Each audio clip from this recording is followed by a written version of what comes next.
Quando a luz aparece e ele cai por terra, uma voz ecoa. A voz do Senhor ecoa dizendo: Saulo, Saulo, por que tu me persegues? Veja bem que Jesus não disse: Saulo, Saulo, o porquê você persegue este povo. Veja que ele não disse: Saulo, Saulo, o porquê você está no encalço deste povo aí. Ele disse: Saulo, Saulo, porque você está me perseguindo. Ele tomou as dores do povo, porque quem mexe com a igreja mexe com Deus. Quem toca na igreja toca em Deus. Quem trama contra a igreja trama contra Deus.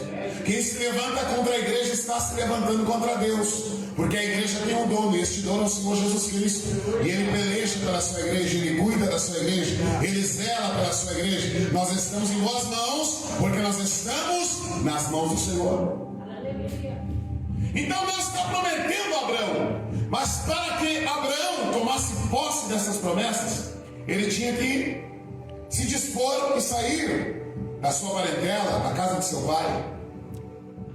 Tinha essa condição que Deus impôs, para que depois ele recebesse todas essas bênçãos que Deus tinha prometido para ele.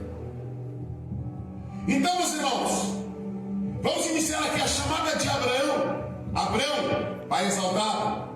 O nome de Abraão foi mudado em Gênesis 17:5. Deus muda o seu nome de Abraão, que significa pai exaltado, para Abraão. Deus diz: não te chamarás mais Abrão, mas te chamarás Abraão, que significa pai de multidão. Porque aqui em Gênesis 12, Deus está dizendo para ele: Abraão, sai da casa do teu pai. O pai dele era um homem idólatra, habitava numa terra idólatra, na terra de Ur dos Caldeus. O pai dele era fabricante no confinamento da sua casa leproso, por conta do seu orgulho, da sua pompa, da sua vaidade, da sua soberba. Leia a 2 Crônicas 26, você vai ver. Deus engrandeceu Uzias muitíssimamente, e ele adentrou no templo querendo queimar incenso, e por conta disso Deus não consagrou para queimar incenso. Deus o havia consagrado para reinar, mas ele, tomado pelo orgulho, Deus tinha lhe dado sucesso militar, Deus tinha lhe tornado um fazendeiro. O rei Uzias lê 2 Crônicas 26 na sua casa, mas não é o foco da mensagem. Isaías narra dizendo: é no contexto da morte do rei Uzias que eu fui privilegiado, que eu estava dentro do templo, e ele vai descrever a visão que ele tem dentro do templo. A atmosfera se transforma, Deus toma conta do ambiente, e ele diz: e eu contemplei o Senhor sentado sobre um alto e sublime trono, o seu séquito, a barra, a orla dos seus vestidos enchia todo o templo. Glória! E dizendo: eu contemplei também 6 serafins. A palavra serafim significa os ardentes, a palavra serafim significa aqueles que refletem o brilho da glória de Deus. E ele diz que cada um dos serafins tinha 6 asas, com 2 asas voavam, com 2 asas sobre o rosto, com 2 asas sobre os pés, e eles sobrevoavam o morado do templo. E o cântico que saía da boca dos serafins, irmão Súbio, o cântico do serafim verbalizava este: Santo, Santo, Santo, glória! Senhor dos exércitos, e nós e toda a terra está cheia da sua glória. Ele é santo, ele é perfeito, aleluia! É impecável, ele é inerrante, ele é infalível.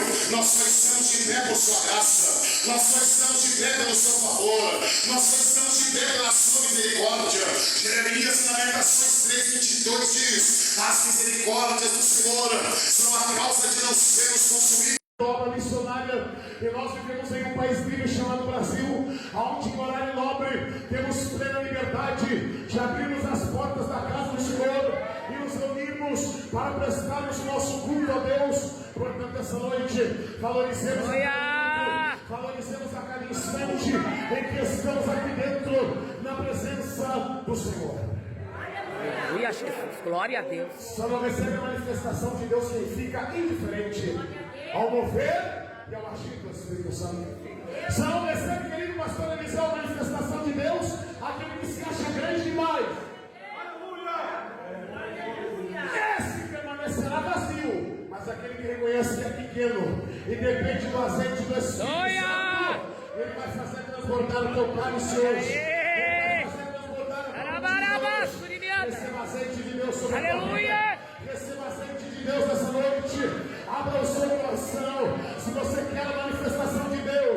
é necessário abrirmos o coração e derramarmos a nossa alma perante o Senhor.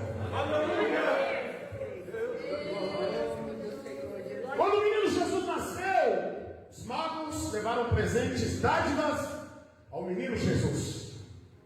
E quais foram os presentes que eles levaram e ofertaram ao menino Jesus? Ouro, incenso e mirra.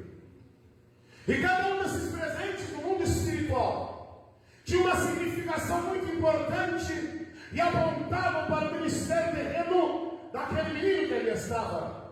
O ouro estava indicando que o ministério terreno do menino Jesus seria marcado por glória. O ouro estava apontando, pastor Eliseu, e dizendo que o ministério terreno de Cristo seria marcado por glória. E se você for olhar as páginas da sua Bíblia e você observar a trajetória curta ministerial de Jesus, que durou cerca de 3 anos e meio, você vai ver que o ministério de Jesus foi um ministério totalmente glorioso. Se você olhar as páginas da Bíblia como ação, você vai ver Jesus desafiando a lei da gravidade no mar da Galileia. Na 4ª vigília da noite, diz a Bíblia que os discípulos estavam sozinhos no meio do mar, obviamente com medo, encoberto pelas trevas da madrugada. A primeira vigília era das 18 às 21, a segunda das 21 à meia-noite, a terceira das 0 horas às 3 da manhã, a 4ª vigília se estendia das 3 da manhã às 6 da manhã, sozinhos no meio do mar.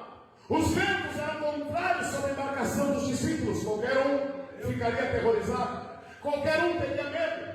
Eram homens pescadores, experientes, conheciam e sabiam lidar com o mar. Mas naquela madrugada eles viram a morte diante deles.